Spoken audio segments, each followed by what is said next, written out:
Bon, salut tout le monde, bienvenue pour une nouvelle petite vidéo. Je vais enfin terminer mes escaliers.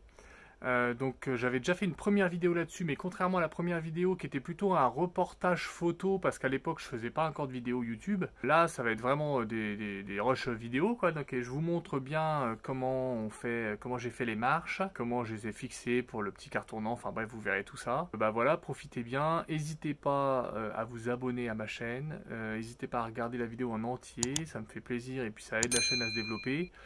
Le petit pouce bleu, ça fait toujours plaisir. Partagez si vous voulez, passez un bon moment. Voilà, si vous avez des questions, n'hésitez pas à les mettre dans les commentaires surtout. Je ferai peut-être quelques petites interventions comme ça dans la vidéo, je sais même pas, pour expliquer 2-3 points éventuellement qui mériteraient explication, mais franchement je crois que c'est assez clair au niveau de la vidéo. Si vous avez des questions, posez-les dans les commentaires, je me ferai un plaisir d'y répondre. En général je réponds tout le temps et assez rapidement, donc n'hésitez pas. Voilà, allez, bonne vidéo et puis à bientôt. Bouillout!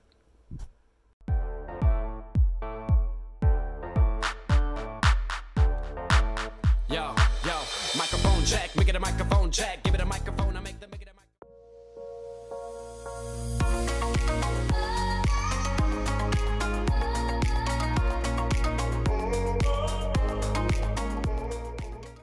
En fait, il y a un chanfrein là.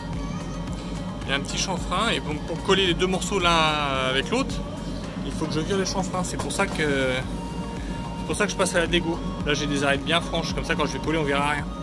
Bon, j'ai pas beaucoup de place encore dans mon atelier là pour faire des collages grands comme ça, c'est pas évident, donc je vais faire ça là-dessus sur d'autres marches.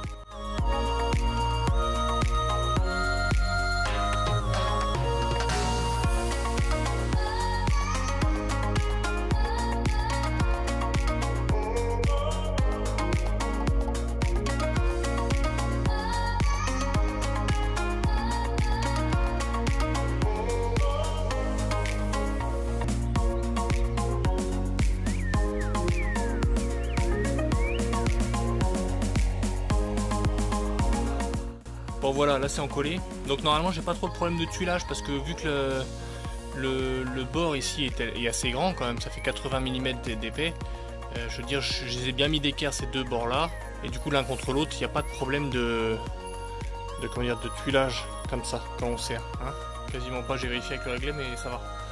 Après donc là on va laisser bien sécher tout ça. Un petit coup de rabot, un petit coup de ponceuse. On va tailler la marche qui va bien, c'est la marche d'angle celle-ci.